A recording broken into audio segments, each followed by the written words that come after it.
কোচবিহার ২ নম্বর ব্লকের টাকাগাছ রাজারহাট গ্রাম পঞ্চায়েতের অন্তর্গত তৃণমূলের এক বুথ সভাপতির বাবাকে মারধর করেছে বিজেপি আশ্রিত দুষ্কৃতীরা। আবারও জানাবো, কোচবিহার ২ নম্বর ব্লকের টাকাগাছ রাজারহাট গ্রাম পঞ্চায়েতের অন্তর্গত তৃণমূলের এক বুথ সভাপতির বাবাকে মারধর করেছে বিজেপি আশ্রিত দুষ্কৃতীরা।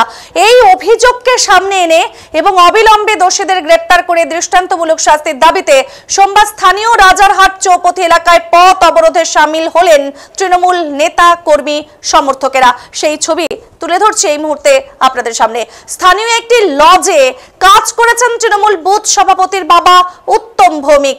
এখন যে ছবি দেখাচ্ছি, যে একেবারে তৃণমূলের যে কর্মী সমর্থকেরা তারা কিন্তু রাস্তা অবরোধ করেছে, অর্থাৎ যে দোষীদের যে শাস্তি, অর্থাৎ কোচবিহার ২ নম্বর ব্লকে যে টাকাগাছ রাজারহাট গ্রাম পঞ্চায়েতের অন্তর্গত তৃণমূলের বুথ সভাপতির বাবাকে যে মারধর করেছে বিজেপি আশ্রিত দুষ্কৃতীরা, সেই অভিযোগকে সামনে নিয়ে এসেছে এবং অবিলম্বে দোষীদের গ্রেপ্তার করে দৃষ্টান্তমূলক শাস্তির দাবিতে সোমবার স্থানীয় রাজারহাট চৌপথি এলাকায় পথ অবরোধে সামিল হয়েছেন তৃণমূল নেতা কর্মী সমর্থকেরা।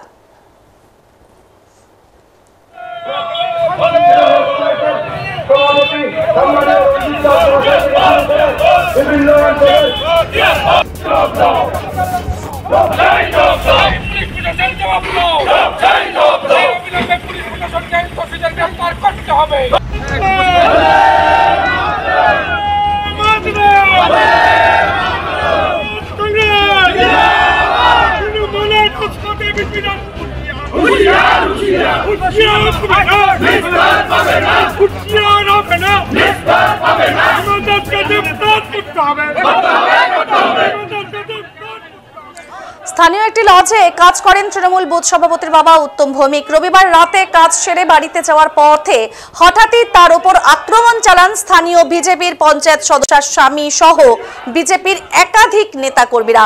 বেধড়ক মারধর করা হয় তাকে। এরপরেও তাকে অন্যত্র তুলে নিয়ে গিয়ে আবারও পেটানো হয়। স্থানীয় বাসিন্দারা উদ্ধার করে নিয়ে এসেছেন উত্তম ভৌমিককে। তার শারীরিক পরিস্থিতি এতটাই সংকটজনক হয়ে পড়েছে যে তাকে কোচবিহার এমজেএন মেডিকেল কলেজ ও হাসপাতালে ভর্তি করাতে হয়। বর্তমানে এখানেই চিকিৎসাধীন রয়েছেন তিনি। ইতিমধ্যেই ৬ জনের নামে পুন্ডিবাড়ি থানায় লিখিত অভিযোগ দায়ের করা হয়েছে আক্রান্তের পরিবারের পক্ষ থেকে। পুলিশ সূত্রের খবর, এই ঘটনায় স্থানীয় যাত্রাপুর এলাকা থেকে সুমন রায় নামে একজনকে কিন্তু গ্রেপ্তার করা হয়েছে এবং গোটা ঘটনার তদন্ত শুরু করেছে পুন্ডিবাড়ি থানার পুলিশ।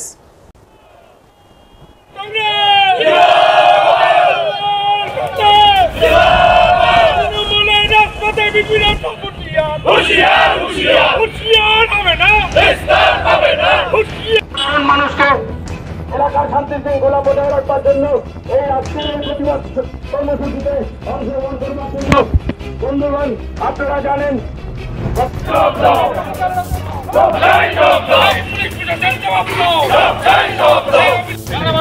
অবরোধ করতে আগামীকাল গতকাল আর কি একটা দুর্ঘটনা ঘটেছে।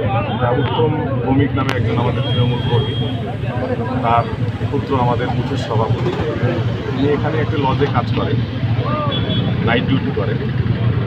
নাইট ডিউটি করাকালীন বিজেপির কিছু দুষ্কৃতী এই এলাকার পঞ্চায়েতের হাজবেন্ড এবং পাশাপাশি বিজেপি অঞ্চলের বিজেপির কয়েকজন নেতৃত্ব, মণ্ডল সভাপতি থেকে শুরু করে আরও কয়েকজন পঞ্চায়েত, তারা রাতের বেলা অতর্কিত তাকে এখান থেকে তুলে নিয়ে যায়।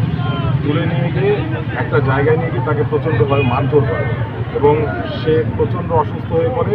ওই অবস্থায় ওই পাড়ার লোকজন যখন বুঝতে পারে যে এখানে একটা লোককে এনে প্রচণ্ড পরিমাণে পেটানো হচ্ছে, পাড়ার লোকেরা গিয়ে তাকে উদ্ধার করেছিলেন। তাকে হাসপাতালে ভর্তি করা হয়, সে এখন হাসপাতালে ভর্তি আছে। বিজেপির এই গুন্ডামির প্রতিবাদে, কারণ রাজারহাট এলাকা শান্তিপূর্ণ এলাকা, মানুষ শান্তিপূর্ণ শিক্ষিত জনগণ, এই এলাকায় একটা অশান্ত করার চেষ্টা বিভিন্ন সময়ে এই বিজেপির দুষ্কৃতীরা করেছে। এরা জমির কারবার থেকে শুরু করে বিভিন্ন দুর্নীতির সঙ্গে জড়িত।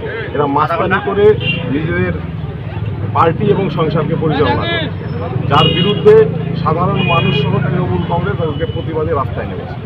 আচ্ছা, গতকালকের ঘটনা আপনারা থানায় লিখিত অভিযোগ দায়ের করেছেন? আমরা অভিযোগ দায়ের করেছি, সকাল ৯টায় অভিযোগ দায়ের করা হয়েছে। পুলিশ কি কাউকে গ্রেপ্তার করেছে? এখনো পর্যন্ত পুলিশ কাউকে গ্রেপ্তার করেনি। পুলিশ গ্রেপ্তার না করা পর্যন্ত কিন্তু আমরা এই অবরোধ থেকে উঠছি। কি হয়েছিল, কি অভিযোগ রয়েছে আপনাদের? আমার বাবা একজন হচ্ছে বয়স তার 60 বেশি, উনি হচ্ছে এখানে একটি লজে হচ্ছে কাজ করে। কালকে যথারীতি খাবার দাবারের পর যখন ওই লজে কাজের উপরে গিয়েছিল, তখন কিছু দুষ্কৃতী, বিশেষ করে ধীমান দাস, নারু দাস, বাপ্পা দেবনাথ, রঞ্জিত দাস এরপর কিন্তু বাবার উপর হামলা করে এবং বাবাকে প্রচণ্ড মারধর করে। তারপরে জোরপূর্বক বাবাকে তুলে নিয়ে যায়, তুলে নিয়ে গিয়ে সেখানে নিয়ে আবার মারধর করে। তারপরে এলাকার লোকজন খবর পেয়ে আমাদের খবর দেয়, এলাকার লোকজন অনেক উদ্ধার করে। তারপরে আমরাও যাই, গিয়ে দেখি যে তখন বাবাকে কি কারণে মারধর করলো আপনার বাবাকে তুলে নিয়ে? ওনারা এখানে প্রায়শই এই ধরনের ঘটনা করে থাকে। ওদের হচ্ছে এখানে একটা জমি মাফিয়ার রাজত্ব চলে, ওরা ওদের নিজেদের বিষয়ে কায়েম করার জন্য তখন ওরা এই ধরনের আচরণ করে। মানে কোনো কিছু রাগ বা কোনো কিছু ওদের অভিযোগ? রাগ বলতে আমরা আপনাদের সাথে জমি সংক্রান্ত কোনো যোগাযোগ রয়েছে? কি কারণে তাহলে কি কারণে মনে করছেন আপনারা? ওই বুথের সভাপতি। আচ্ছা, মানে তৃণমূল করার জন্য কি তারা আক্রমণ করেছে? তৃণমূল করার জন্য আক্রমণ করেছে। আপনার কি নাম? আমার নাম জিৎ ভৌমিক। আপনি থানায় লিখিত অভিযোগ করেছেন? আচ্ছা।